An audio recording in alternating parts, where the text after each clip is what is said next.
Muy bien, ahora creo que ya está. Fenomenal. Fenomenal, pues empezamos. Buenas tardes a todos. Muchas gracias por estar un día más con nosotros. Hoy tenemos una charla de lujo. Hablaremos de pododermatitis canina, caminando hacia soluciones efectivas. Y tenemos el honor de tener con nosotros a César Giotti, que es acreditado por ABEPA en dermatología. Y también, si no me equivoco, César, tienes un máster en metodología de investigación clínica, ¿no? Y ciencias de la salud. Sí, sí. Y es fundador de SkinPet, además de trabajar, bueno, de estar como responsable de dermatología en diferentes hospitales Medivet, ¿no? Eso es, sí, sí. Así que, así que nada más, César, por mi parte te cedo la palabra y nuevamente muchas gracias, César, por estar con nosotros. Muchas gracias a todos. Si os parece, haremos preguntas al final de la charla para no, un poco no romper el flujo y que las podéis hacer bien o abriendo el micrófono o bien dejándolas en el chat y las iremos leyendo. Así que nada, muchas gracias.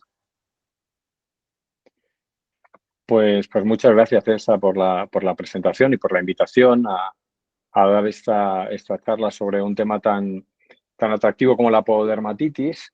Gracias a los que estáis ahí al otro lado de la pantalla. La verdad es que es un sistema muy cómodo, pero bueno, siempre es un poco más pues diferente, ¿no? Que cuando estamos ahí cara a cara. Así que, bueno, pues lo que intento siempre en estas charlas es que haya pues muchas fotos, no muchísimo texto y que haya un huequecito luego para preguntar cosas, las cosas que más os preocupen o que más pensáis que puedan ser aplicativas luego en la consulta. Y bueno, lo hemos titulado Caminando hasta soluciones efectivas. Ahora veremos un poco qué es pues un repaso general, bueno, vamos a decir una visión global de lo que es la pododermatitis y luego 4 o 5 tips de por dónde empezar. Así que, sin más, pues, ¿qué vamos a ver en esta charla? Pues vamos a definir lo que es la pododermatitis, porque a veces es un poco pues confuso, ¿no? Porque dependiendo un poco de los textos, pues incluyen unas zonas u otras de la extremidad distal. La etiopatogenia de pododermatitis, es decir, las causas y ver un poco la estructura. Un protocolo diagnóstico muy básico, pero que yo creo que puede ser de utilidad cuando uno no sabe pues, por dónde empezar. Y estas tips, estas aplicaciones prácticas que veremos un poco al final, 4 o 5 consejos. Entonces, bueno, ¿qué es la pododermatitis? Pues es una definición amplia que habla de una inflamación de la piel de la zona podal. ¿Y qué incluye? Pues incluye pues, varias zonas anatómicas. Los espacios interdigitales, que digamos que es lo más característico, lo primero que observamos en un paciente con pododermatitis, pero también incluye en algunos casos las almohadillas plantares.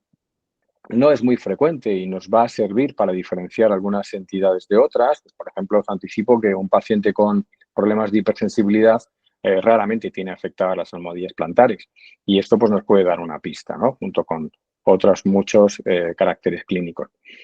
Los pliegues de las uñas, que le llamamos paroniquia, y es esta inflamación que aparece en la base de la uña, justo donde emerge la uña de la piel, y que es característico, pues igual, de enfermedades que pues, pueden ser infecciosas, o pueden ser inmunomediadas, o pueden ser de mucha naturaleza, pero que raramente tienen que ver con la hipersensibilidad, o luego las uñas.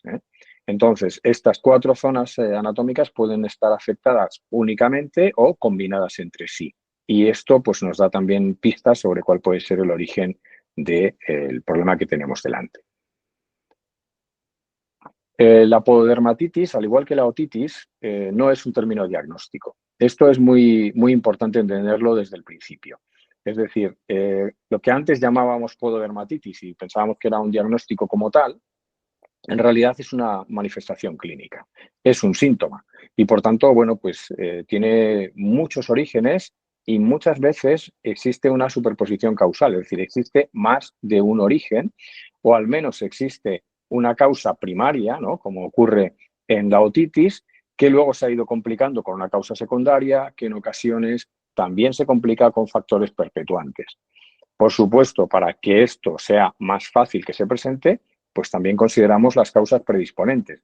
Pero sabéis que las causas predisponentes no son suficiente motivo como para justificar una enfermedad, ¿no? Son cosas facilitadoras, cosas que ayudan a que se manifieste, pero no son la causa última, que por supuesto es la que tenemos que buscar siempre, que es una causa primaria.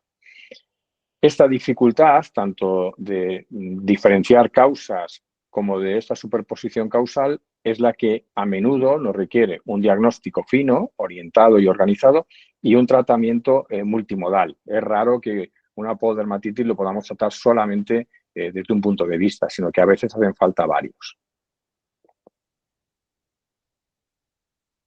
La etiopatogenia de la pododermatitis prácticamente ocupa un libro de dermatología y vamos a ver ejemplos, para decir que no aburriros mucho, pero realmente casi cualquier enfermedad dermatológica puede cursar con pododermatitis.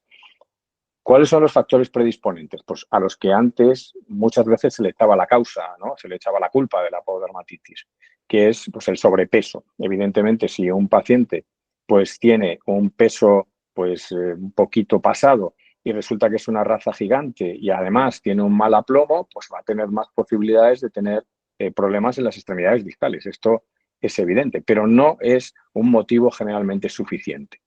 El pelo corto. Sabemos que las razas de pelo corto, simplemente porque estos pelos se clavan con mayor facilidad en la piel, pueden dar pseudofoliculitis, es más a menudo que estas razas se afecten de pododermatitis que las razas de pelo largo, pero dependiendo siempre de la causa. La patología ortopédica, que hablábamos antes, ¿no? Defectos en los aplomos, o incluso patología traumatológica. Se han asociado casos de displasia de cadera o displasia de codo en las extremidades anteriores que posibilitan un apoyo que es irregular y, por lo tanto, problemas en la zona interdigital. Las causas primarias, es decir, junto con lo anterior, que es facilitador, lo que ya está en la raíz de esa pododermatitis, lo que subyace y lo que tenemos que buscar siempre es esta lista. Lesiones traumáticas y cuerpos extraños, que os diré que muchas veces están sobrediagnosticadas, es decir, en ocasiones, sobre todo cuando se afecta una única extremidad, tendemos a pensar que casi siempre es un cuerpo extraño o que es un corte o que es una lesión traumática y esto siempre hay que cogerlo un poco con pinzas porque es frecuente que el cuerpo extraño no esté o que incluso no sea el responsable. Genodermatosis, enfermedades de base genética, que generalmente pues, afectan más a las uñas o a las almohadillas plantares, como veremos luego. Metabólicas, problemas en la absorción de distintos nutrientes, que tienen un papel muy importante a la hora de la queratinización y, por tanto, también suelen afectar almohadillas plantares y uñas. Parasitarias. Hipersensibilidad, que como veremos luego es con mucho la causa más frecuente de pododermatitis que vamos a ver en la consulta. Inmunomediadas y autoinmunes, que no es lo mismo. Inmunomediadas es que están mediadas por un desequilibrio inmunológico y autoinmunes es que realmente se generan autoanticuerpos. Neoplásicas y síndromes paraneoplásicos. Así que, como veis, tenemos una amplia variedad de causas primarias de pododermatitis y de ahí que sea interesante pues, juntar un poco todas las piezas del puzzle. Así que tenemos factores predisponentes, tenemos causas primarias, volvemos un poquito al ejemplo de la otitis. Si habéis visto alguna charla de otitis, este es un planteamiento muy reiterativo, ¿no? Pero creo que es bastante didáctico. Una vez que tenemos claro si hay factores predisponentes o no, si hay causas primarias o no, entonces es cuando entramos en las causas secundarias, que son infecciones bacterianas e infecciones fúngicas. Estas causas secundarias a veces se hacen pues ya protagonistas en el problema, sobre todo en problemas crónicos o de larga duración, pero en ningún caso son la explicación del problema. Podemos tener una pioderma profunda por una bacteria multiresistente que nos cueste pues, la vida solucionar, pero aún así esto no es el problema primario. Este paciente de base tiene alguna de las enfermedades que hemos visto en la lista anterior. Así que eliminar infecciones en las patas una vez tras otra no es una solución. Tenemos que buscar una causa primaria que lo justifique. Y por último, y muy frecuente, tanto en los oídos como en las patas, los factores perpetuantes. Son modificaciones anatómicas, son consecuencias de la enfermedad que en muchas ocasiones son irreversibles y que solo tienen una solución quirúrgica y que es muy, muy importante saber reconocer porque podemos darle 1001 tratamientos a un paciente que ya tenga factores perpetuantes que ninguno va a solucionar el problema. Entre ellos están la pseudofoliculitis, estos pelos que se enclavan en la piel y dan lugar a lesiones de tipo pues vamos a decir granulomatosas, ¿no? Reacciones de ¿Ha habido cuerpo alguna extraño. pastilla y tal que haya que meterse así o no? Perdona, No, que porque... silenciamos a A ver, la oye. persona que está hablando. Oye, Vale, No sé, ya está. creo que se oye así como alguna interferencia. No sé si me habéis Sí, oído que hasta aquí. había Sí. sí, hemos silenciado, había una persona con el altavoz, con el Vale, vale. micrófono abierto, lo hemos silenciado. Perfecto, perfecto. Bueno, hasta aquí se oía, ¿no? Más o menos. Vale. Pues lo que os decía, pseudofoliculitis, fibrosis o calcificación interdigital, ¿no? Ya son lesiones más crónicas, más dilatadas en el tiempo, callosidades o neoformación de tejido, incluso neoformación a nivel de la almohadilla plantar, o veremos algún caso, y tractos fistulosos, ¿no? En lesiones en las cuales pues, ha habido cicatrización una y otra vez, una vez encima de otra. Bueno, ¿cuáles son los factores predisponentes? Pues ya los decíamos antes, ¿no? Esto es un factor predisponente andante, ¿no? Un bulldog con sobrepeso y con problemas de apoyo.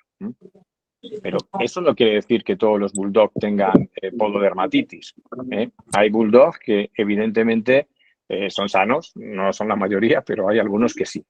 ¿Vale? Así que aquí tenéis pues, el aspecto característico de un bulldog con estos quistes interdigitales que en algunas ocasiones son estériles y que responden a problemas pues, de base genética junto con un sobrepeso y junto con un apoyo defectuoso.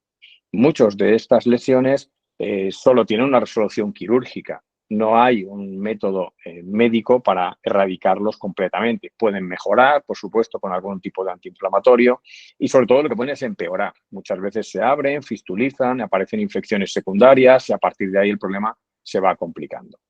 Para terminar de arreglarlo, muchos de estos pacientes además son atópicos, con lo cual, sabéis que Bulldog, tanto inglés como francés, pues son unos candidatos ideales a ser atópicos, con lo cual, pues entre que tienen ya este sobrepeso, que tienen ya este aplomo defectuoso y que encima son atópicos, pues imaginaos estas patas cómo van a evolucionar de mal. Esto es otro ejemplo, esto ya pues es un perro de una raza gigante, un mastín, que como veis en esa pata izquierda delantera, pues tiene un apoyo defectuoso, la saca mucho hacia afuera. Y eso hace que tengamos un quiste o un pseudoquiste en esa zona de apoyo.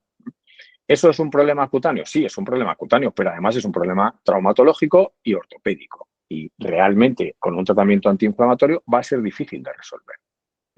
Podemos mitigarlo, pero seguramente no podemos resolverlo. En muchas ocasiones esas lesiones se terminan fibrosando y calcificando, lo que hace que ya no solo le moleste desde un punto de vista de picor al paciente, sino que le duela como tal. Y que cada vez que camina, sobre todo cuando camina un poquito en terreno irregular o cuando camina un poquito más de la cuenta, se va inflamando hasta que realmente se produce una cojera muy evidente. Y en muchas ocasiones este quiste está repleto de queratina y tejido fibrótico, lo cual pues al final es pues, como una piedra que tienen ahí que cada vez que apoyan pues les duele. Si, por supuesto, como os decía antes, encima es un paciente atópico con una pododermatitis, pues la cosa se complica mucho más. Hasta aquí las causas predisponentes. Las causas primarias, que son en las que vamos a hacer un poquito más de hincapié, pues las vamos a ver un poco en orden como hemos visto en esta lista que os he sacado antes. Los más sencillos, traumas y cuerpos extraños.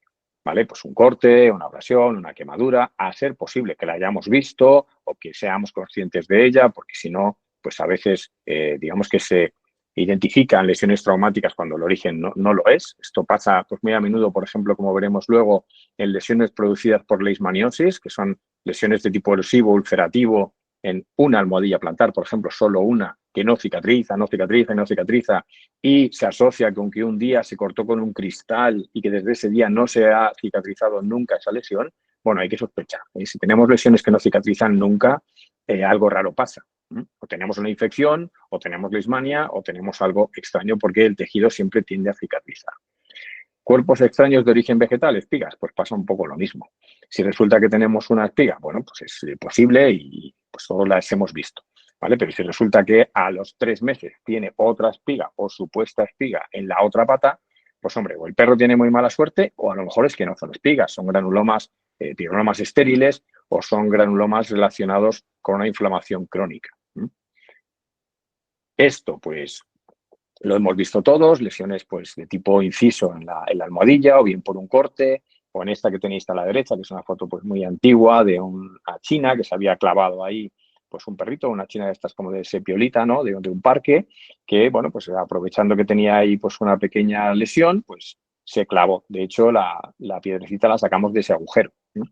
Bueno, lesiones traumáticas que normalmente se suelen identificar con cierta facilidad. Y las espigas, pues más o menos igual. Granulomas, lesiones pues bastante dolorosos, que en muchas ocasiones pues pueden producir granulomas en línea, ¿no? Hasta que fistuliza, como veis en esta foto de la derecha, y que si tenemos suerte, pues podemos extraer la espiga. ¿Qué pasa si no hay una evidencia clara de que allí hubiera una espiga? Pues que no es muy recomendable, y esto lo hacemos cada vez menos, el introducir pinzas y el introducir, pues eso, material ahí para intentar extraer una espiga que no sabemos ni si ha entrado, ni por dónde, ni cómo. Porque en muchas ocasiones se pueden vehicular infecciones secundarias.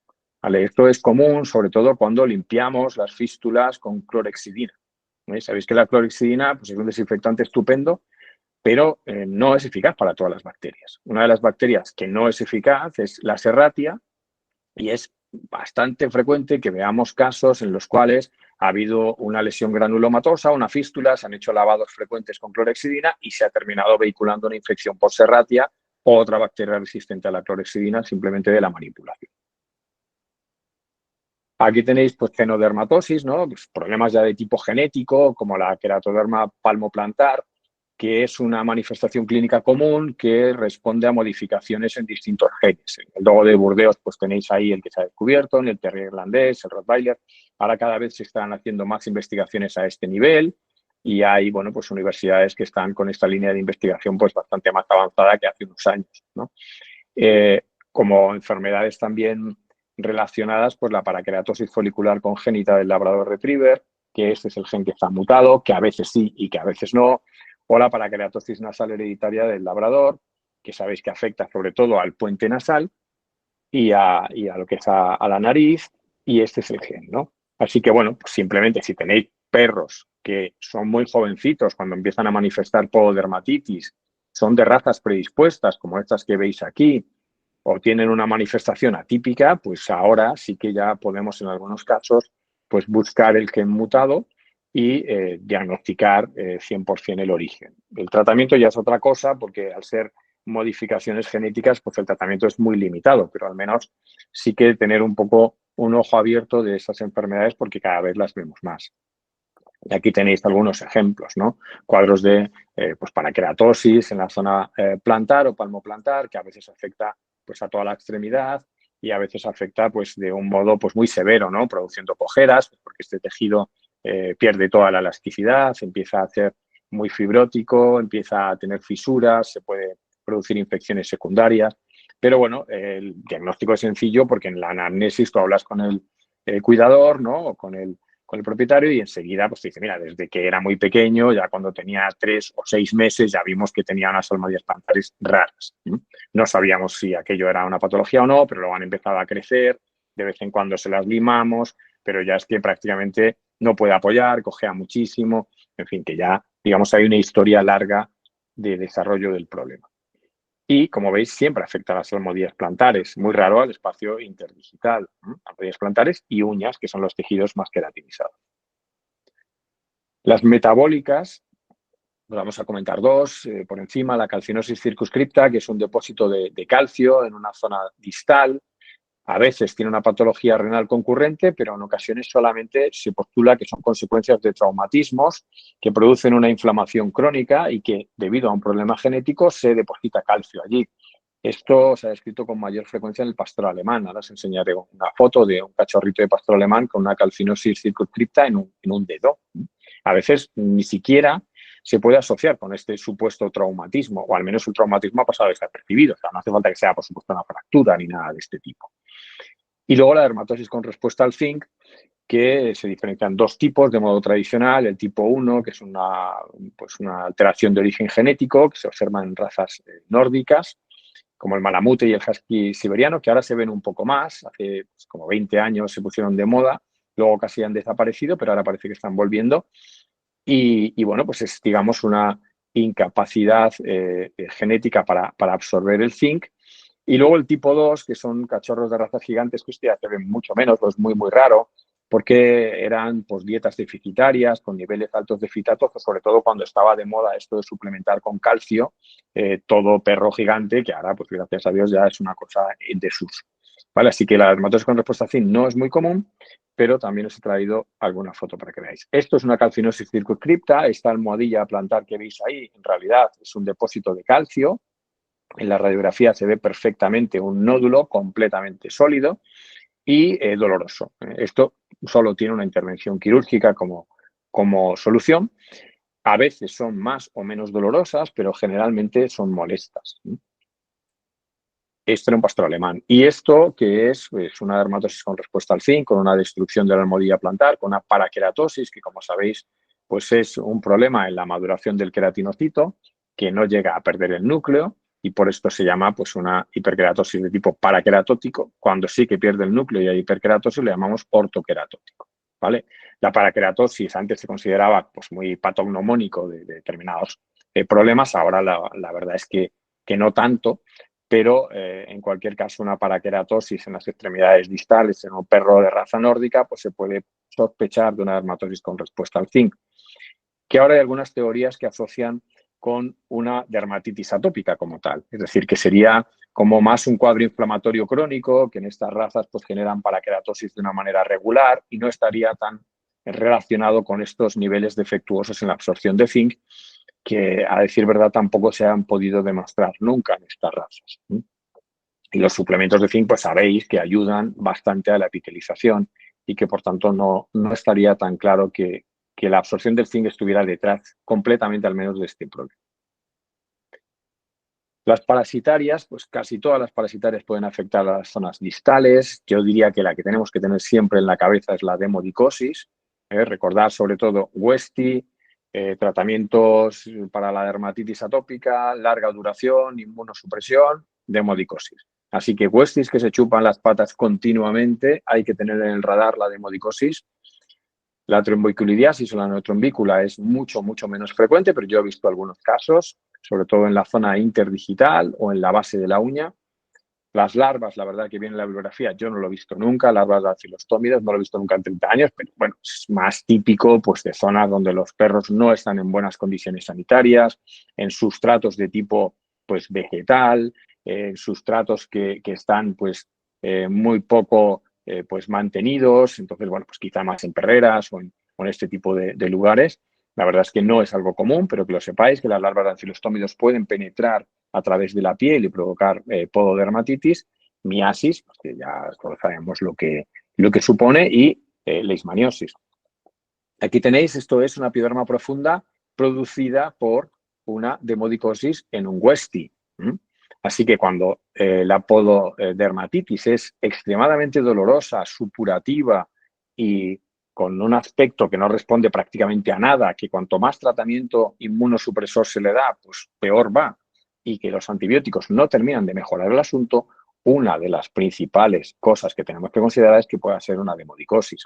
¿Cómo diagnosticamos esto? Cogiendo 4 pelos, no tiene mucha dificultad, no hay que hacer ni un raspado. Cogemos pelos, los arrancamos de raíz y este es el resultado. Vais a encontrar el Demodex y cuando tiene un curso prolongado, como este perro, que tiene un curso aproximado de 1 año, pues no hay 1 ni 2, hay cientos. Por supuesto, este perro además tiene dermatitis atópica y por supuesto seguro una epiderma profunda, que además puede ser por una bacteria multiresistente. Así que como veis aquí las capas se superponen, pero lo primero que tenemos que quitar es el Demodex de medio, porque si no, no vamos a conseguir resultado. Y aquí tenéis pues una neotrombícula, son estos granitos de color rojo o de color amarillento, fluorescente, que pues son pues, variablemente pruriginosos, a veces son asintomáticos, en general no es un prurito muy, muy intenso. Sabéis que esta larva pues, es de vida libre y que parasita a los perros de una manera pues, más o menos accidental, que no son hematófagas y que entonces bueno, pues, produce una irritación tisular variable dependiendo del individuo. ¿Dónde van a estar? Pues siempre en sitios cercanos al terreno, en la zona interdigital, en el escroto, en la zona perianal, bueno, pues en los sitios donde es más fácil que entren en contacto con el suelo. Y estos son 4 ejemplos de 4 pacientes distintos con leishmaniosis. Y Como veis, la afección es una úlcera que no cicatriza y que a veces se ha asociado con estas explicaciones que os decía antes. Pues es que un día se quemó, es que un día se cortó, es que un día no sé qué, que puede ser verdad, porque se postula que las mastigotes de leishmania migran a focos inflamatorios crónicos. Y entonces, bueno, pues puede que en un principio empezara por esto, pero luego claramente si esto se cronifica, ese no es el problema. Ya podemos ponerle los cicatrizantes mejores de la tierra, que si no identificamos la causa, esto no se va a cerrar. Y estos casos son leishmania, ¿vale? No vais a ver este aspecto en una lesión de este tipo. Esto es una leishmania de tipo nodular, es una punción con hoja fina, pero bueno, era la foto que se veía más bonita, ¿vale? Este tipo de pododermatitis a veces hay que diagnosticarlos por biopsia, haciendo una inmunoperoxidasa o incluso una PCR del tejido, porque en ocasiones son seropositivos débiles o incluso borderline, seronegativos. Así que cuando veáis lesiones localizadas, ulcerativas, que no cicatrizan, pero la leishmania hay que tenerlo en la cabeza. Y fúngicas son raras. Os he traído estas. La foto de la izquierda veis que tiene un punto porque se le hizo una biopsia. Le habían hecho cultivo, le habíamos hecho todo tipo de pruebas, no había crecido absolutamente nada y en biopsia nos diagnosticaron una pododermatitis por trichophytum. El trichophytum es un hongo que crece mal en los cultivos, ¿vale? Aquí tenéis esporas de trichophytum y el de la derecha es uno por microsporum que es más fácil de identificar, ¿vale? Este era un perrito pequeño y bueno, pues esta inflamación ya que no respondía, pues ya sabéis, todos los pacientes que vemos nosotros en consulta, la primera premisa es no responde a corticoides, ni a antibióticos, ni a oclacitinib. Y entonces ya pues los vemos nosotros, ¿vale? Pues este paciente pues también tenía dermatofitosis. Si tenéis suerte podéis ver estas hifas en la citología. Para ello normalmente hay que alimentar bastante al hongo, entonces no va a ocurrir en fases iniciales, va a ocurrir en fases más avanzadas de la enfermedad, cuando ya pues, la lesión tiene a lo mejor 6 meses de curso o cuando ya se ha sometido a tratamientos inmunomoduladores como los corticoides y tal, entonces el hongo como que prolifera mucho más. En un principio este tratamiento antiinflamatorio controla la reacción tisular, pero después, claro, hay una reacción de rebote porque el hongo se multiplica exponencialmente. Y llegamos a la hipersensibilidad, ¿vale? Como os decía antes, la causa más frecuente de pododermatitis es la dermatitis atópica canina. Y seguramente la hipersensibilidad alimentaria pues a veces se superpone con esta dermatitis atópica canina, pero a mucha distancia y más distancia todavía la de APP, ¿vale? Hipersensibilidad. Y bueno, pues en este tipo de pacientes, aquí ya no son las uñas, aquí ya no son las almohadillas plantares, aquí es la zona interdigital, tanto dorsal como palmar, que primero empieza con un eritema, enrojecimiento, y después con autolesión, lamido compulsivo y a menudo infecciones secundarias, o bacterias, o malasecias, o ambas. Muchas veces no son ni infecciones, son sobrecrecimientos, igual que en los oídos. Y por tanto, no hay que dar antibióticos, no hay que dar cremas, no hay que dar nada que no sea un champú o un tratamiento tópico que luego podamos retirar, porque hay que tener en cuenta que cualquier cosa que le pongamos ahí se lo va a comer. Así que si usamos cremas, pues generalmente se las comen. Y aunque le pongamos un collar isabelino, pues es poco efectivo, porque suele afectar a las 4 extremidades por igual y los tratamientos tópicos que se quedan aquí pues no son muy eficaces en general. Vamos a dar unas pinceladas de inmunomediadas o autoinmunes, pues para que veáis también que hay un montón de ellas que afectan a las zonas distales de las extremidades. Pénfigo foliáceo, pénfigo vulgar, onicodistrofia lupoide, eritema multiforme, fístula tarsal, podermatitis plasmáticas, dermatopatía isquémica o dermatomiositis, vasculitis, bueno, muchas. ¿Qué características tienen casi todas estas enfermedades? Pues que, de nuevo, afectan a la zona de las almohadillas plantares. Aquí veis a la izquierda es un paciente que tiene pénfigo foliáceo. Y veis que hay unas costras amarillentas que están en todo el margen de la almohadilla plantar y en muchas ocasiones también se pierde la estructura de la propia almohadilla. Se separa la almohadilla plantar y vamos perdiendo grosor y vamos perdiendo espesor y es una lesión costrosa. Recordad que el pénfigo foliáceo es una lesión pustular. Y a la derecha vemos un caso con onicodistrofia. Este tipo de lesión, que no está muy claro el origen, se llama lupoide porque en la biopsia pues se parece a una dermatitis de interfase y no se conoce el origen, pues se considera una enfermedad inmunomediada.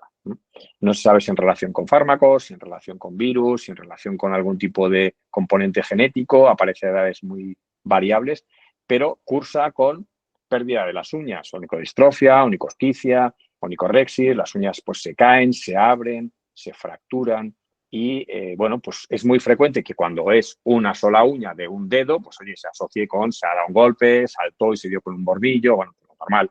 Ahora, si ya el pobre, pues en 3 meses se le han caído 16 uñas, pues hombre, ya uno ya tiene claro que traumático el origen no es. Pero a veces es un curso insidioso y es difícil de identificar, pues porque no se caen todas, se cae una, luego se cae otra, luego se cae otra, y vamos a ver así en el curso de 2 o 3 meses. Tener en la cabeza que esto es una enfermedad inmunomediada.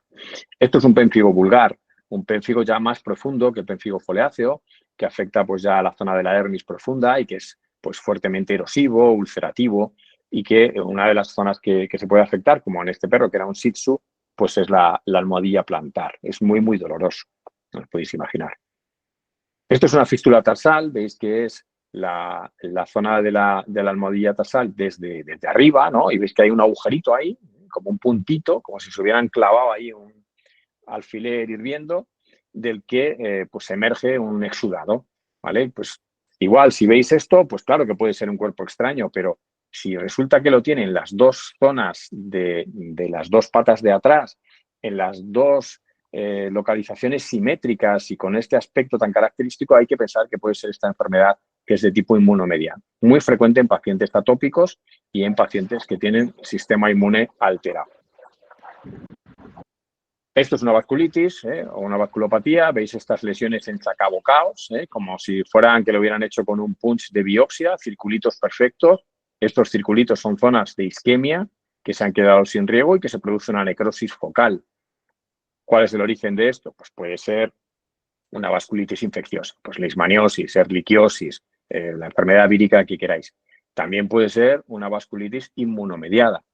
A veces aparece como reacción medicamentosa, a veces aparece en casos de dermatomiositis, a veces aparece en lupus, en muchos casos. La vasculitis tampoco es un diagnóstico, es una presentación clínica. Por supuesto, en leishmaniosis, antes os he enseñado, hay pacientes con leishmaniosis que puedan tener una lesión ulcerativa de tipo vascular. Y finalmente, neoplasias. Las neoplasias, pues os he puesto un poco por orden las que son un poco más frecuentes en esta zona. ¿Vale? Son más fáciles de identificar porque suelen ser de una única extremidad y son pacientes, pues lógicamente, un poco más mayores, pero tienen un curso insidioso.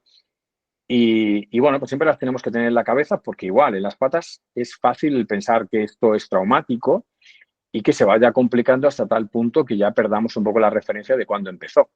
Y esto pasa mucho con los carcinomas de células escamosas, que parece que también pueden desarrollarse en zonas de inflamación crónica o de estímulo antigénico crónico, y entonces en un principio sí que es una inflamación crónica, pero luego pasa a ser un tumor. Y bueno, pues se nos pasa. ¿Vale? Esto es un mastocitoma en un chihuahua, que veis esa lesión así pues nodular, que bueno, que puede parecer un granuloma perfectamente, que puede parecer un absceso, que puede parecer pues cualquier cosa, porque un bulto es un bulto hasta que se muestra lo contrario, o se hace una citología y esto pues nos da el diagnóstico de que es un mastocito, ¿vale?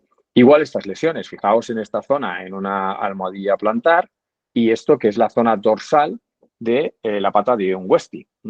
Pues esto puede ser perfectamente lo que queráis, un querion dermatofítico, un granuloma infeccioso bacteriano, puede ser una reacción por un bulbo extraño, una piga, 1000 cosas, ¿vale? Así que aquí tenemos que hacer una punción con aguja fina y este es el diagnóstico, esto es un histiocitoma, ¿vale? Los dos son histiocitomas, tumores que sabéis que la gran mayoría de los casos son benignos, aunque hay que tener cuidado porque algunos pueden malignizar o convertirse pues, en cuadros histiocíticos un poquito más severos. Y aquí tenéis pues papilomatosis, ¿vale? También bastante frecuente en la zona interdigital y en la zona de la matriz ungueal, sobre todo en pacientes sometidos a tratamientos de inmunosupresores. Fármacos pues, que, como la ciclosporina o como los corticoides o clozipnib a dosis muy altas pues, pueden producir activación de papilomavirus. Tenemos que tenerlo también en cuenta. Y por último, pues un melanoma, ¿no? Esto sabéis que en la base de la uña tiene un pronóstico malísimo. De hecho, este paciente pues, no salió adelante, el pobre. Y este era un melanoma melanótico además. Veis ahí la citología y con muy, muy mal pronóstico. Así que siempre, bueno, pues cuando hay solo en un dedo, pues hay que pensar que a lo mejor no es un tema traumático, que a lo mejor no es solo una infección, sino que puede haber un tumor debajo y a veces es complicado de diagnosticar, porque hay que hacer una biopsia, es una biopsia profunda, a veces hay que descalcificar el hueso, porque puede estar en la base del problema y que lo que veamos fuera pues sea una infección secundaria, una inflamación secundaria, algo que no nos da muchas pistas. Esto es un linfoma epiteliotropo. El linfoma es un tumor que se manifiesta solo en la piel, pero que puede manifestarse de maneras muy diversas, como sabéis, tipo nodular, tipo erosivo ulcerativo, tipo exfoliativo, alopécico, pruriginoso. Bueno, pues si vemos un paciente como este que tiene lesiones erosivas ulcerativas en las comisuras de los ojos, tiene una pérdida de pigmentación en la zona del puente nasal y tiene estas lesiones tan graves en la zona de las trombonías plantares, uno de los diagnósticos diferenciales que tenemos que manejar es que tengamos un linfoma. ¿Vale? Estos pacientes, por supuesto, hay que hacer una biopsia para confirmar el diagnóstico y con relativa rapidez. Veis que este caso está bastante evolucionado, pero en muchos casos se asocia a otro tipo de problemas la manifestación clínica o se trata de manera sintomática hasta que ya pues, el problema evoluciona mucho como este que veis. Y esto pues es otra manifestación que ya no es neoplásica, es paraneoplásica, ¿vale? Y es esto que se llama síndrome hepatocutáneo o eritema necrolítico migratorio, cuando no es hepático el origen, sino que es de origen pues pancreático. En este caso era un problema de tipo hepático y se le hizo una ecografía a paciente que tenía pues un aspecto que en la bibliografía llaman de panal de abeja, que en realidad es una degeneración completa del hígado, y que debido a ese defecto en la absorción de nutrientes, principalmente aminoácidos, pues empieza a perder estructura y sobre todo en zonas de apoyo, en zonas queratinizadas, como son las almohadillas plantares.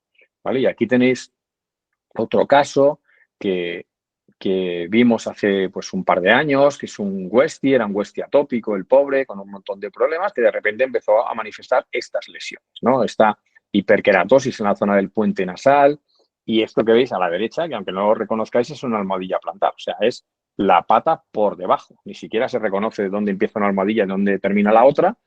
Y este perro tenía un tumor neuroendocrino de tipo pancreático. Así que cuando veáis eso, pues pacientes que de repente desarrollan pues, hiperkeratosis muy raras en las almohadillas plantares, sobre todo si son mayores, hay que pensar que puede ser reflejo de una enfermedad interna. Las causas secundarias, que es las que siempre achacamos todos los males, pues bueno, pues cuando llegan, pues a veces ya digamos que se hacen las protagonistas, pero suelen ser en cursos prolongados. Bacterianas como los estafilococos, Escherichia coli, Proteus, o las atípicas que os decía antes, que cada vez vemos más, Serratia o Burgdorferia cepacia o Pseudomonas, que son bacterias que además tienen perfiles de resistencia bastante complicaditos. Y en el tema fúngico, pues Malassezia o Candidiasis. ¿Vale? Aquí tenéis, pues, paciente típico, atópico, pelo corto, un dogo argentino, curso muy prolongado de la enfermedad, que se chupa mucho las patas y que no responde a ningún tratamiento antipruriginoso, pero cuando te acercas a las patas ves esto que veis a la derecha, donde hay granulomas, fístulas, bueno, pues un tejido completamente degenerado. Este paciente tiene una epiderma profunda por bacterias, pues las veis aquí en la citología, fagocitadas, tocobacilares, bacilares o pseudobacilares, ¿vale? Probablemente Proteus, Escherichia coli, y bueno, pues hay que hacer un cultivo del tejido para saber qué tipo de antibiótico le vamos a dar. Aquí tenéis un paciente pues, con pododermatitis por Malassezia, esto lo vemos muy a menudo, esto es una pues, impronta con papel celo, con papel de acetato, y veis pues, que cuando es una Malassezia pues, es muy evidente, fácil diagnóstico, no tiene mucha complicación. Bueno, mirando un poco qué hay de nuevo sobre la pododermatitis, antes de dar una charla yo siempre intento pues, ver si hay algo nuevo, si hay algo más actual. Encontré este artículo del año pasado y me ha parecido muy interesante porque yo creo que suscribo punto por punto las conclusiones, ¿no? Es un estudio sobre 300 casos, un estudio retrospectivo. Sabéis que los estudios retrospectivos pues, son difíciles luego de interpretar porque la información no se recoge de una manera homogénea, sino que tú vas mirando los archivos de hace X tiempo. Pero me pareció interesante porque las razas predispuestas pues, son el Westie, el Bulldog francés, Pastor alemán y Shar-Pei. Yo creo que aquí Shar-Pei quizá no, porque hay muy pocos Shar-Peis, pero los demás los suscribimos. Que existe prurito en el 75% de los casos, esto es súper evidente. que es un curso crónico y recurrente casi en el 70% de los casos, es decir, que es un dolor de cabeza, que es un perro que va a volver una y otra vez como no hagamos un buen diagnóstico de la causa primaria, y que existe afectación de las 4 extremidades en más de la mitad de los casos, ¿no? Y que, por tanto, es un problema mayor. Las causas primarias que he identificado en este estudio, pues veis que en este quecito, en la derecha, ¿no?, la zona azul, pues es la hipersensibilidad. Y la hipersensibilidad es, pues, lo más frecuente, con mucha diferencia. Luego está demodicosis, luego está sarcoptes, neoplasias, leishmaniosis, furunculosis y otros. Y en otros, pues ya hay enfermedades raras, de tipo lupus, o enfermedades tipo pemphigocoleáceo, enfermedades que vais a ver a lo mejor pues una o dos en 5 años, ¿vale? Pero lo primero que se nos tiene que encender el chip cuando veamos una pododermatitis canina crónica es hipersensibilidad, demodicosis. Muchas veces asociado a infección secundaria, pero ya decimos que no es la causa principal. Y entre las causas secundarias hay mucha diferencia entre infecciones bacterianas e infecciones por levaduras. Esta es también mi impresión, ¿vale? Casi siempre las infecciones que vais a encontrar son bacterianas y las levaduras, que tienen pues mucha prensa a veces, pues son menores, o al menos en Madrid, ¿vale? Yo creo que a lo mejor depende también del clima y demás variables. Los factores perpetuantes, pues aquí os he traído un par de fotos. ¿Qué son? Pues ya destrozos que hay que operar, o sea que eso ya no se va a poder quitar. Aquí en la izquierda veis una banda de tensión que se ha producido después de que se haya abierto y cerrado una lesión N veces. Esto duele y esto no hay manera de quitarlo de una manera médica. A la derecha veis un callo, una zona endurecida que ya apoya directamente sobre la almohadilla central. Una vez que el perro apoya, pues chilla, le duele y no es posible erradicarlo si no es quirúrgicamente. Otros 2 ejemplos. En el de la izquierda veis una modificación clara de lo que es la estructura de las almohadillas. Ya en vez de tener pues 4 almohadillas definidas, tiene una almohadilla central y luego una pseudo almohadilla rara ahí, con lo que podéis imaginar el apoyo que hace este perro. Y a la derecha, en la zona interdigital, está claramente separada y es porque en esa zona se ha producido una fibrosis y una calcificación, lo cual impide que ya el apoyo sea normal y, por supuesto, produce un dolor continuo. ¿Cuál es el protocolo diagnóstico básico? Pues, como pistas, lo que os decía, no pretendo entrar en el protocolo diagnóstico de todas estas enfermedades, que como habéis visto son tropecientas. Pero si vemos una lesión única, pues vamos a simplificar, vamos a irnos o a un cuerpo extraño, o a un problema ortopédico o traumatológico o a una neoplasia. Por supuesto, puede haber lesiones únicas que sean de origen infeccioso. Os he enseñado una leishmania, os he enseñado una dermatofitosis, os he enseñado otras cosas. Pero lo más común, lo más frecuente es esto, ¿vale? Así que si tenéis una lesión única, y también dependiendo de las condiciones del paciente, pensemos que estamos ante una de estas posibilidades. ¿Qué hay que hacer? Pues en el caso de un cuerpo extraño o de un problema traumatológico, por radiografías, una ecografía.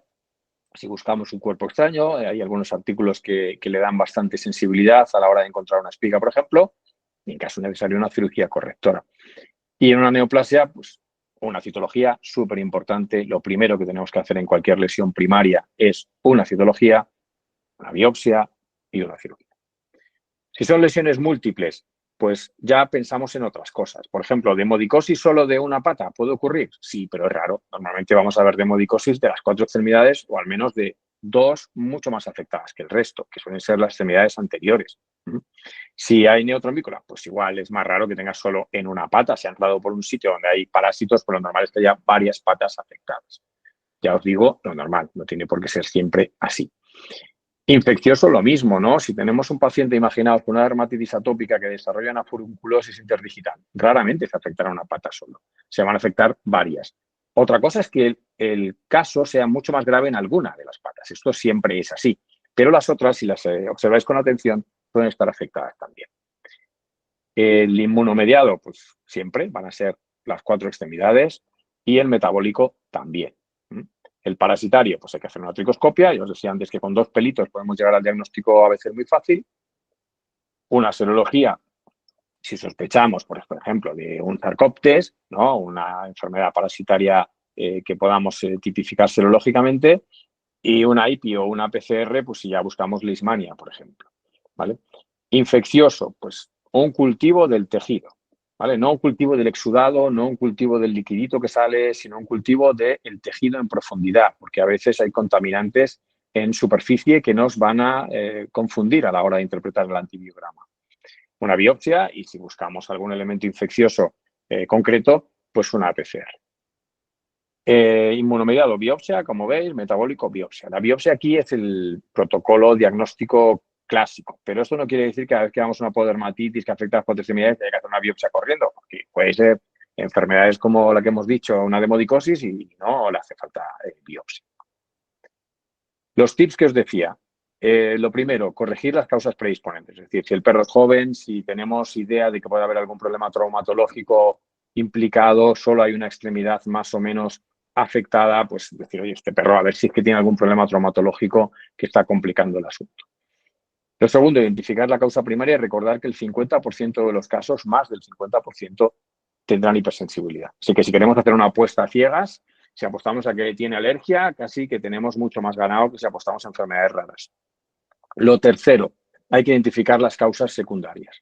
Y estas son casi siempre bacterianas. Y hay que tener cuidado, ahora que está tan de moda esto, desgraciadamente, los antibióticos, con dar antibióticos de repetición en pacientes con pododermatitis crónica, porque muy frecuentemente desarrollarán una infección por una bacteria multiresistente o meticilin resistente, con la complicación que eso conlleva, sobre todo actualmente. Identificar los factores perpetrantes. No sirve de nada, y eso me ha pasado a mí y nos pasa a todos, darnos de bruces contra la pared todo el rato con un paciente con tratamientos con ciclosporina o con corticoides o con X, cuando tiene algo que no se le va a quitar, algo que es conformacional y que tiene una indicación quirúrgica. Esta mañana he visto un caso de un mastín con un problema en una extremidad que empezó como un problema pues atópico, que se chupaba y tal, pero que ahora tiene un callo que, como no se quite, esto no va a haber manera de resolverlo. El láser de CO2 es una terapia poco invasiva, poco inflamatoria, que puede ser una alternativa. En manos expertas es una solución ideal para ese tipo de lesiones. Como tratamiento, pues yo os diría que algo que está tan de moda como potenciar el tratamiento tópico. Y aquí los antisépticos, pues digamos que los conocemos, la clorhexidina al 2 al 4%. Hay en el mercado productos con N-acetilcisteína tópico, que puede ser una alternativa pues válida para el control de las infecciones. Sabemos que la N-acetilcisteína tiene efecto bactericida y también es capaz de disolver el biofilm, que es esta película que a veces protege a las bacterias en superficie, y el miconazol. Y como antipruriginosos, pues la hidrocortisona ceponato, sabéis que lo hay en forma de spray. Yo no soy muy fan, como os decía antes, de las cremas, porque creo que las cremas muchas veces dejan mucho residuo y es muy difícil que se absorban adecuadamente. Y también tenéis este antagonista del canal, TRPV1, que ahora os voy a decir el nombre, porque es un nombre que el que lo diga, pues la verdad es que tiene mérito importante. Sabéis que es el Travader, y que es la hidroximetoxillodobencilglicolamida pelargonato. Y bueno, pues os he traído este estudio porque es un estudio español, es un estudio también de hace pues un par de añitos, que se hizo a nivel pues multicéntrico, para comparar pues con varias escalas qué capacidad tenía este producto para controlar el prurito en pacientes atópicos. Y bueno, pues el estudio tuvo bastante buenos resultados, consiguiendo una mejora en más del 50% en casi todos los casos. Yo creo que es importante también aplicarlo en pacientes con prurito precoz, en el que estemos seguros de que no hay muchas de las complicaciones que os he enseñado, porque seguramente pues, la eficacia no de este producto, sino de casi todo, se va a reducir significativamente. Y bueno, pues que sepáis que este producto, junto con la hidrocortisona ceponato, son los productos de primera línea del tratamiento precoz de la pododermatitis de origen alérgico. Así que, sin más, pues aquí termino mi charla. Espero que no os haya aburrido mucho y espero vuestras preguntas. Gracias. Muchas gracias, César. Nada, la verdad, súper completo y, como siempre, súper fácil de seguir y de entender. Así Gracias. que, nada, mientras van saliendo preguntas, si puedo, nada, recordar que es Betilea, ¿vale? Dos minutos. Betilea, como sabéis, es un laboratorio que salimos hace unos 4 años, y el nombre recuerda la lealtad del veterinario, ¿no? Y en este sentido, ¿en qué basamos nuestra lealtad? Por un lado, en productos que proporcionan beneficios para vuestros pacientes, y como ha dicho César, pues cada vez estamos haciendo, bueno, ha enseñado un estudio que publicamos, pero estamos haciendo cada vez más estudios en nuestros productos y consideramos esto un pilar fundamental para que podáis confiar en ellos. Y por otro lado, la lealtad al veterinario se basa en una protección del canal. Nuestros productos se encuentran en clínicas veterinarias y el canal online lo trabajamos solo a través de nuestra web, ¿vale? Nada más, hoy en día pues, más de 3.000 clínicas en España trabajan con Betilea y poneros un pantallazo del Vademecum que cada año va creciendo. La gama naranja es la gama de dermatología con el Travaderm, este spray que usamos entre otras cosas para la pododermatitis, los 3 champús, el champú Travaderm, el champú Nactiderm con acetilcisteína y el champú Multiderm, que es un champú de uso frecuente. Y nada, muchas gracias. Voy a pasar a leer preguntas, César, ¿vale? Vale, claro. Perfecto. A ver, tenemos aquí, en un labrador con leishmaniosis controlada con miltefosina y alopurinol, serología negativa, pero que tiene furunculosis interdigital, ¿qué opción terapéutica elegirías? Bueno, yo lo primero que haría en este caso es una biopsia del tejido. Una biopsia y un cultivo, porque tendríamos que estar seguros, uno, si esta furunculosis interdigital es séptica o aséptica, y dos, si puede haber leishmania en estos focos inflamatorios crónicos, aunque esté controlado, está escrito que puede haber. Si no hay ningún tipo de proceso infeccioso, el empleo de fármacos inmunomoduladores siempre tiene riesgos en un paciente, aunque acabamos de tratar la leishmaniosis, ¿no? Sabéis que el oclacitinib tiene riesgo, el corticoide también lo tiene y la ciclosporina también. Así que probablemente intentaría oclacitinib porque es, digamos, el que es menos potente a nivel de ser inmunosupresor, porque sabéis que el Loquibemab no va a tener efecto antiinflamatorio, así que para una furunculosis no será eficaz. Pero ya digo, primero es descartar que esta furunculosis sea infecciosa, porque a veces pensamos que es puramente inflamatoria y no lo es. Entonces, primero una biopsia, ¿vale? Muy bien, seguimos. También otra pregunta de José Pedro Amaral. En la dermatosis responsiva al zinc, ¿se necesita dosificar el zinc o con el diagnóstico clínico suficiente? ¿Cuál es el riesgo de suplementar con zinc en sospecha de dermatosis responsiva al zinc, pero que de verdad no lo es? ¿La toxicidad? Vale. Bueno, la verdad es que la toxicidad del zinc es bastante pequeña. Normalmente se utiliza sulfato de zinc a dosis de 10 miligramos por kilo, si no recuerdo mal. Y yo lo he utilizado mucho, la verdad es que lo utilizo cada vez menos, por eso que decía que hay una cierta controversia, porque antes se decía que para facilitar la absorción del zinc se emplearan dosis bajas de corticoides y esto producía mucha mejora. Pero ahora no tenemos claro si esta mejora en realidad es porque absorben más zinc o porque controla un cuadro inflamatorio crónico en el que estos pacientes tienen esta manera de responder con esta paraqueratosis. Así que yo le diría que no hay riesgo de producir una toxicidad grandísima si nos ceñimos a las dosis de manual y que sí es verdad que tardan en notarse los efectos hasta un mes y que no hay, al menos hasta donde yo sé, una presentación veterinaria con unas concentraciones de zinc suficientemente altas como para suplementar a ese tipo de pacientes. Así que normalmente pues, utilizamos compuestos de zinc que están orientados más a medicina pues, humana o suplementos alimenticios humanos. Pero digamos, yo no tendría mucho miedo a producir un problema de toxicidad ciñéndose a estas dosis. Muy bien, seguimos con Aitana M, que pregunta si se puede dar hidrocortisona aceponato en gatos. Pues sí, la respuesta sí se puede dar. Sabéis que no tiene, es que es un producto, o sea, que es una indicación off-label totalmente, pues porque hay muy pocos productos que estén registrados para su empleo en la especie felina, pero yo he utilizado hidrocortisona aceponato en gatos muy, muy frecuentemente, sobre todo pues en granuloma lineal, estas lesiones que salen en las zonas posteriores de las extremidades, algunas veces en algunas lesiones en la zona de las orejas. Pero hay que tener en cuenta que, uno, a los gatos no les suele gustar nada los sprays, entonces es mejor que lo echéis en una gasa y luego sobre la gasa lo apliquéis. Como se evapora muy rápido, pues tiene su cierta dificultad. Y dos, que tiene alcohol, entonces cuidado con echarlo en la cabeza o cerca de zonas sensibles porque Si el gato se va a chupar, va a estar salivando un mes, y si se lo echáis en la cabeza y le entra en un ojo, esto pues puede ser conflictivo, ¿vale? Pero si tenéis cuidado en una zona interdigital, en una zona posterior de las extremidades, yo he usado el cortisona ceponato y la tolerancia de general es buena. Muy bien, tenemos una veterinaria, Carla, que le gustaría comentar el caso en audio, así que Carla, si quieres abrir el micro y comentarlo. Vale, hola, buenas. Estaba Hola. intentando poner la cámara para que vieses la foto del animal, pero no lo estoy logrando. Espera un segundo. Vale, te comento, es un caso que he ido volando por todo el mundo, he preguntado a varios veterinarios, también en el posgrado de dermatología, no veo la luz.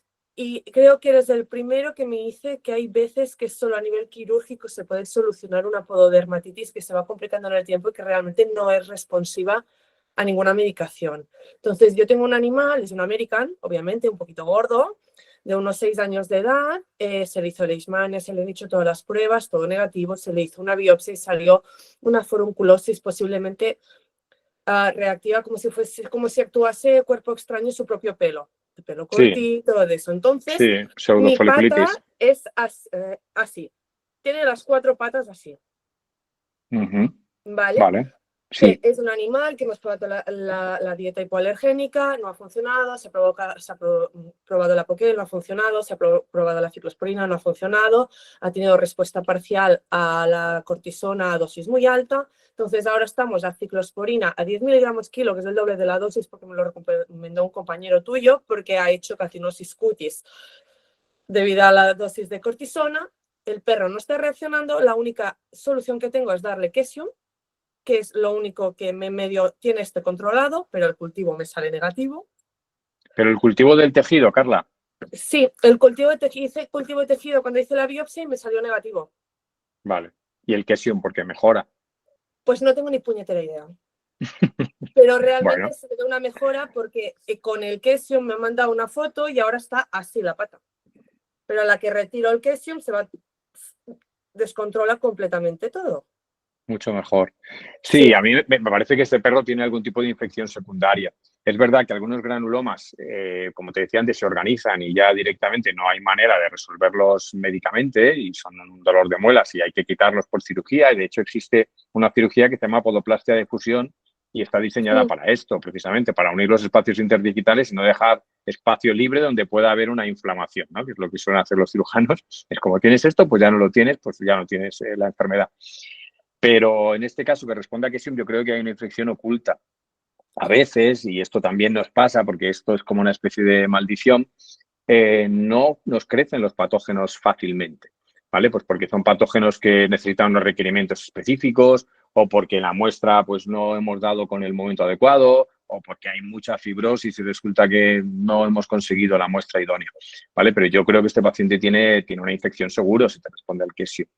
¿Y qué tipo de infección? Pues no lo sé, yo creo que habría que quitar el antibiótico, esperar que se pusiera fatal y repetir esa biopsia del tejido y hacer tinciones especiales también, pues por ejemplo para micobacterias, por ejemplo para elementos fúngicos, por ejemplo para leishmania también, una IPI.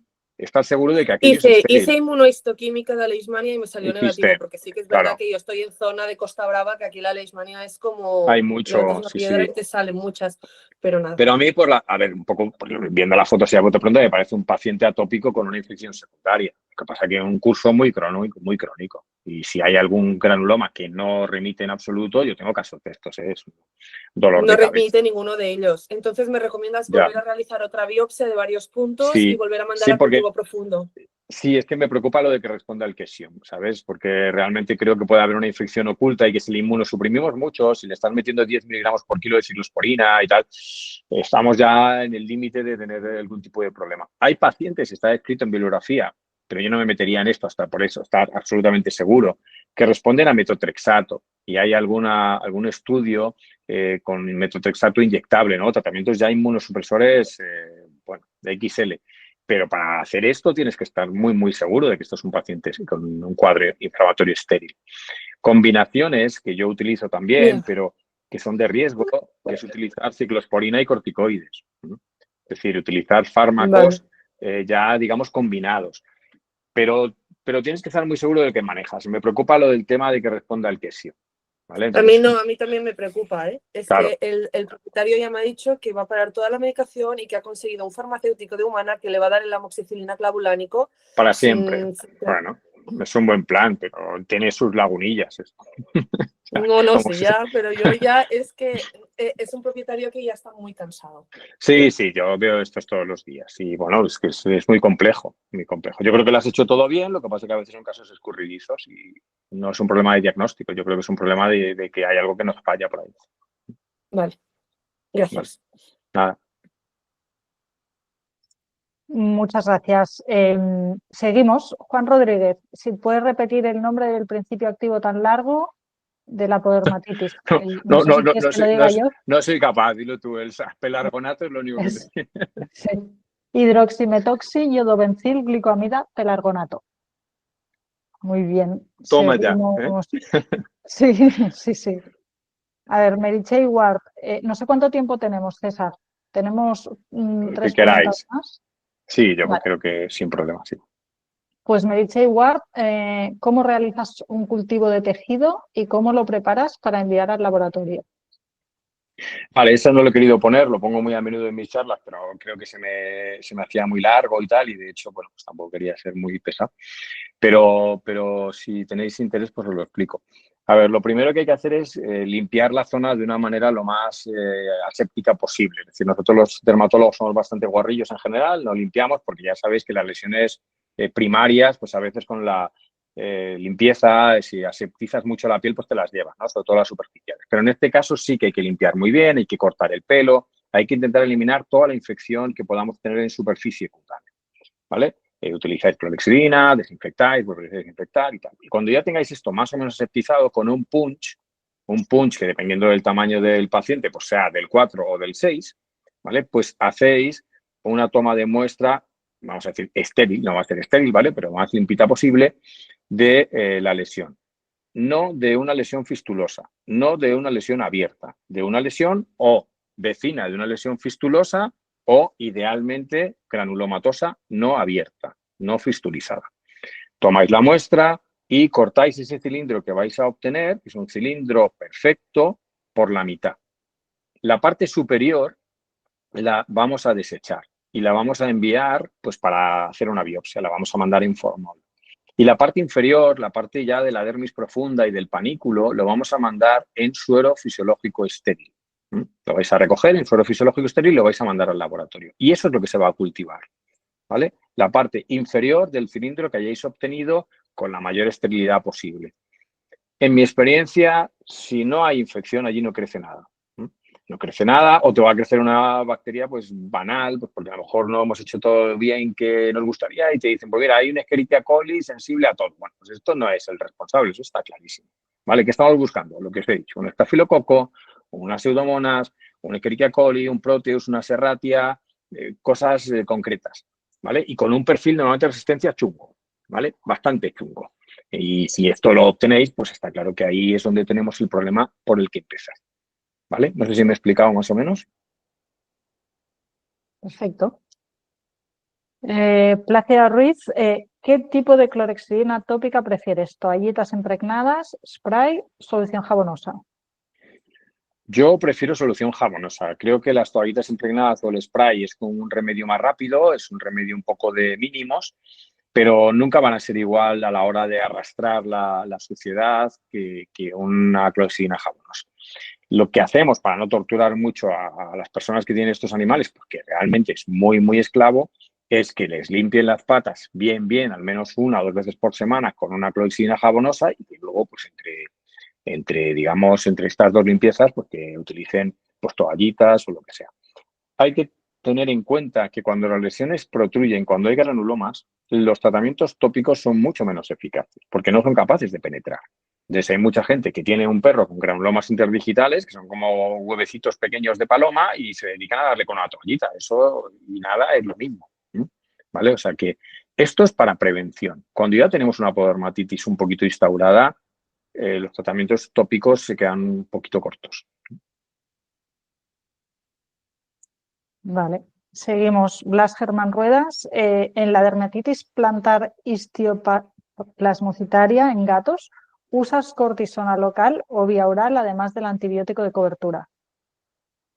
Bueno, en la podermatitis de las plasmáticas en los gatos solemos usar doxiciclina, pero no como antibiótico de cobertura, sino porque la doxiciclina tiene un efecto inmunomodulador y sabemos que funciona bastante bien en este tipo de problema, que es un estímulo antigénico crónico y es asociado con algunos virus, pero que en muchas ocasiones no se identifica virus alguno. Bueno, pues muchos son gatitos jóvenes a los que no les queremos dar a lo mejor corticoides a dosis inmunosupresoras, pero rara vez utilizo terapia tópica. En la podermatitis de las plasmáticas suelo utilizar solo doxiciclina oral. Y suele haber una buena respuesta, ¿eh? Hay algunos estudios que hablan de una eficacia como un 80%. Y hay casos de podermatitis encefaloplasmáticas que son autolimitantes, o sea, que regresan solas. Muchas gracias. Nos quedan 2 preguntas, César. Vale. Donitsi pregunta, ¿qué tratamiento recomiendas en la onicodistrofia lupoide típica en el pastor alemán? Aparte de la cortisona, ¿utilizas algo más? Pues sí, lo que pasa es que aquí hay pocos estudios que hablen de una evidencia 100%, pero yo cada vez estoy utilizando más oclacitinib en enfermedades inmunomediadas. Y en una de las que estamos utilizando oclacitinib con bastante éxito es la onicodistrofia lupoide. El oclacitinib, como sabéis, tiene una capacidad inmunomoduladora y aunque es un producto pensado, como sabéis, para dermatitis atópica y que está muy contrastado para ello, pues a dosis un poco altas, sin ser fuera de registro, 0,5 miligramos por kilo cada 12 horas, se puede conseguir un buen resultado en algunos casos de podermatitis plasmática.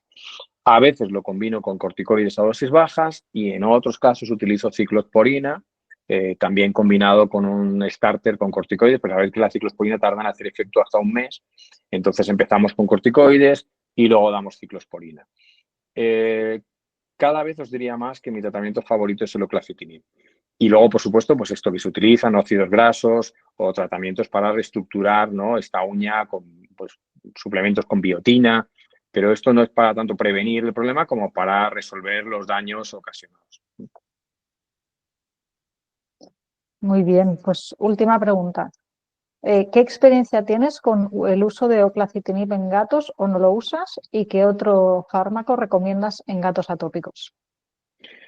Bueno, con los gatos, el oclacitinib tengo buena experiencia en general. Sabéis que tiene más o menos una eficacia en torno a un 60%. Sabéis que la dosis que se utiliza en gatos pues es un poquito más alta, hasta 1 miligramo por kilo, 1,2, y que se utiliza cada 12 horas porque tiene una semivida más corta que en el perro. Estos son estudios que están publicados. Hay estudios de, bueno, pues de su inocuidad al corto plazo. Pero bueno, no hay que perder de vista que su empleo es un producto off-label, es un producto fuera de registro y dado un poco pues toda la normativa que actualmente nos invade, yo prefiero dejarlo para casos de uso compasivo, en el cual ya he utilizado corticoides, he utilizado ciclosporina, he utilizado inmunoterapia, que utilizo mucho en la especie felina, sobre todo inmunoterapia sublingual, y no he tenido resultado. Entonces, bueno, pues como alternativa a lo mejor a tener a un paciente pues sin ninguna posibilidad, pues puedo utilizar el oclacitinib. El resultado que podéis esperar es este efecto de un 60%, o sea, no funciona en todos los casos, ni muchísimo menos. Y esto que os he contado, ¿no? Que hay que asumir que si hay algún tipo de efecto secundario, pero no solo con el oclacitinib, sino con cualquier cosa, como hablábamos antes de la hidrocortisona ceponato en el gato, o sea, algún efecto secundario, el único responsable en este caso es del veterinario prescriptor. Y por tanto, si puede justificar, oye, yo he probado todo lo que está registrado para gatos y no funciona nada, o yo qué sé, es un gato diabético y que además es hipertenso y que además no sé qué, bueno, pues se puede justificar por la bibliografía existente. Pero yo no utilizaría nunca oclacitinib como primera opción, porque es un producto fuera de registro. Vale. Mira, una última pregunta rápida, César, y ya te dejamos que descanses. Bien. ¿Usas agua oxigenada en las fístulas si sospechas de cuerpo extraño según localización para intentar expulsarla o para limpiar la fístula? Bueno, yo ya hace mucho que no me encuentro con estos casos. Los añoro. He utilizado mucha agua oxigenada cuando trabajaba como veterinario generalista y me venían con una posible fístula. Y la verdad es que, bueno, pues sabéis que como burbujea y tal, pues puede mover el cuerpo extraño y podría ser de interés. Yo no lo utilizo y tampoco digo que no lo recomiende. Lo que sí os digo es que si vais a utilizar este tipo de productos, que al menos sea agua oxigenada que esté limpita, ¿vale? Y esto yo soy el primero que he tenido botes en la clínica rellenos de agua oxigenada, alcohol, clorhexidina, y siempre he tenido el mismo bote durante 10 años, ¿vale? Y entonces, pues tú se acaba, pues lo rellenas, se acaba, lo rellenas. Eso es un guarreo y hay que tener cuidado con lo que metemos en aquella fístula que no sabemos si es estéril a priori, ¿vale? Porque a veces podemos complicar más el problema de lo que ya estaba.